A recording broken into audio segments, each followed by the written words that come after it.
بعض نوجوان حضرات ہمارے معاشرے میں ایسے ہیں جو یہ چاہتے ہیں کہ میں یہاں بٹن دباؤں میرا اکاؤنٹ فل ہو جائے.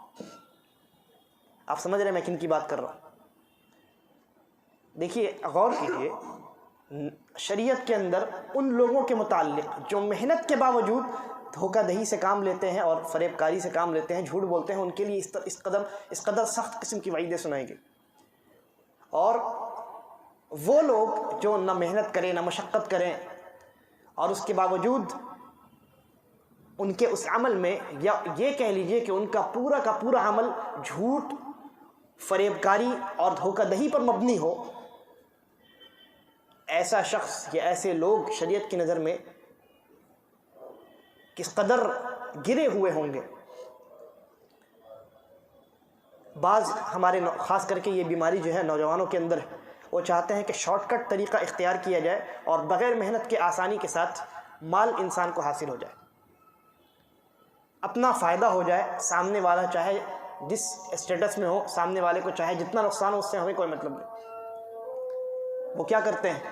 وہ موبائل اور لیپ ٹاپ لے کر کے بیٹھتے ہیں، لوگوں کو فون کرتے ہیں اور فون کر کے لوگوں کو بیوقوف بنانے کا کام کرتے ہیں. یہی اس کی تعریف ہے، بیوقوف بناتے ہیں کہ میں فلاں کال سینٹر سے بول رہا ہوں، آپ کا ڈیبٹ کارڈ ختم ہو گیا، کریڈٹ کارڈ ختم ہو گیا ہے، وہ جو ڈیجٹ لکھی ہے اس کے پیچھے وہ بتائیے، اپنا پن کوڈ بتائیے، OTP بتائیے، میں یہاں سے رینیو کر دیتا ہوں. بیچارہ سیدھا سادہ آدمی جو اپنی زندگی میں مشغول ہے، محنت و مشقت کر کے اپنی اور اپنے اہل و عیال کا پیٹ بھرتا ہے، اسے کیا معلوم؟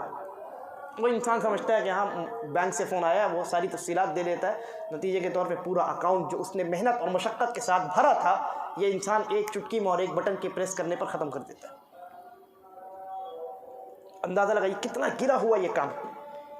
اللہ تبارک و تعالیٰ نے محنت و مشقت کے باوجود اگر کوئی ذرہ برابر بھی دھوکہ دہی سے کام لیتا ہے، اللہ رب العالمین نے کہا وَلَهُمْ عَذَابٌ عَلِيمٌ. اللہ کے نبی صلی اللہ علیہ وسلم فرمایا کہ قیامت کے دن اللہ رب العالمین نے اس کے لیے دردناک عذاب تیار کر رکھا ہے. وہ انسان جو نہ محنت کرے نہ مشقت کرے، لوگوں کو بیوقوف بنائے، دھوکہ دے اور ان کا مال غلط طریقے سے حاصل کرے، اس انسان کا کیا انجام ہوگا؟ لہذا ایسے لوگوں کو ڈرنا چاہیے، خوف کھانا چاہیے. ایسے لوگ، میں سوچتا ہوں کہ ان کی جو ضمیر ہے وہ کیسے ان کو اس عمل کو انجام دینے پر عمل کو انجام دینے کی اجازت دیتی.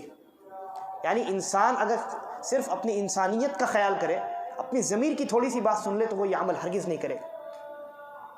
یعنی وہ صرف اپنا چہرہ چھپانا چاہتے ہیں، وہ سامنے اس میں اور اس شخص میں کوئی فرق نہیں ہے جو سامنے سے آ کر کے آپ کا بٹوا مار لیتا ہے. لیپ ٹاپ کے پیچھے بیٹھ کر کے لوگوں کا مال ہڑپنے والے اور سامنے سے بٹوا مارنے والے میں کوئی فرق نہیں. فرق صرف ایک ہے کہ سامنے والا، یعنی جو سامنے سے آ کر کے آپ کا بٹوا مارتا ہے، اس کے اندر تھوڑی سی زیادہ ہمت ہوتی ہے، وہ اپنا چہرہ دکھا دیتا ہے آپ کو. اور وہ جو لیپ ٹاپ کے پیچھے بیٹھ کر کے آپ کا مال پورا کا پورا ہڑپ لیتا ہے، وہ در حقیقت اپنا چہرہ نہیں دکھانا چاہتا. فرق صرف اتنا ہی ہے. ورنہ کام جو یہ کر رہا ہے وہی وہ بھی کر رہا ہے. یہ بھی پاکٹ مار ہے، یہ بھی پاکٹ مار ہے. یہ آپ کے جیب، آپ کے کپڑے کے اندر جو جیب ہے اس سے مال آپ کا لے لیتا ہے، چھین لیتا ہے یا چوری کر لیتا ہے، اور یہ آپ کے بینک اکاؤنٹ کو خالی کر دیتا ہے. کیا فرق ہے؟ لہذا اس معاملے میں سنجیدگی کے ساتھ غور کرنا چاہیے. اور یہ بہت عظیم فتنہ ہے جو آج ہمارے معاشرے میں ہر گلی کوچے میں، چاہے وہ خضر پور کا محلہ ہو یا تاتی باغ کا محلہ ہو، پورے کلکتے میں خاص کر کے جو مسلم نوجوان ہیں ان کے اندر یہ فتنہ بالکل ایک دم سرایت کر چکا ہے. ہر گلی نکڑ پہ، ہر دو گھر کو چھوڑ کر کے آپ کو ایک نہ ایک شخص ایسا ملے گا جو اس طرح کا کام کرتا ہے. دن میں سوتا ہے، رات میں جاگتا ہے. یہ بہت سنگین معاملہ ہے.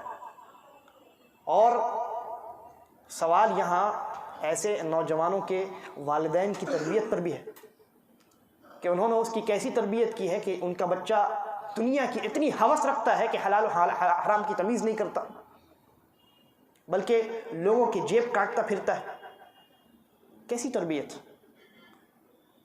لہذا اگر نسل کو سدھارنا ہے تو بچے کی تربیت اسلامی اور شرعی اعتبار سے کریں. اس کے اندر دین اور ایمان اور اللہ اور رسول کی محبت کو بیٹھائیں. دنیا اور دنیا داری سے اس کو بہت دور رکھیں. تب جا کر کے آپ کی جو نسل تیار ہوگی وہ پاکیزہ نسل تیار ہوگی. لہذا وہ رزق بھی پاکیزہ تلاش کرے گی، خبیث رزق سے اپنے آپ کو بچائے گی۔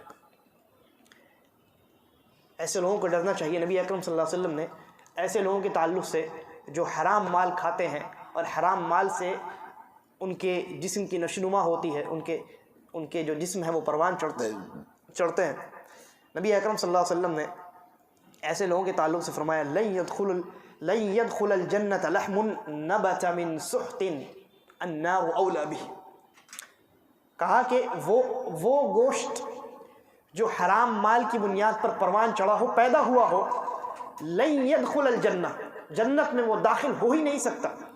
فرمایا النار اولا به، اس گوشت پر آگ کا زیادہ حق ہے۔ اور دوسری حدیث کے اندر آپ نے فرمایا کہ لا يدخل الجنت جسد غذی بالحرام، کہ وہ جسم جس کی غذا حرام ہو، حرام مال کھا کر کے جس انسان کا جسم زندگی میں موجود ہو اور اس نے حرام مال سے اس جسم کی نشوونما کی ہو، اللہ کے نبی صلی اللہ علیہ وسلم فرمایا کہ لا يدخل الجنہ، ایسا جسم جس کی غذا حرام ہو جنت کے اندر ہرگز داخل نہیں ہو سکتا۔ لہذا رزق کے حاصل کرنے میں انسان کو بہت محتاط رہنا چاہیے، تجارت کے معاملے میں بھی، اور انسان اگر کسی دوسرے طریقے سے حلال طریقے سے رزق حاصل کرتا ہے، جیسے نوکری کرتا ہے، جاب کرتا ہے، تو وہاں بھی اس کے اوپر جو ذمہ داری ہے اس ذمہ داری کو مکمل طور پر ادا کرے۔ اگر وہ ذمہ داری میں کوتاہی کرتا ہے اور سیلری مکمل لیتا ہے تو یہ بھی در حقیقت ایک طریقے کی دھوکہ دہی ہے، یا یہ کہہ سکتے ہیں کہ اس عمل کی وجہ سے، ذمہ داری میں کوتاہی کی وجہ سے در حقیقت اس نے ناحق طریقے پہ کچھ مال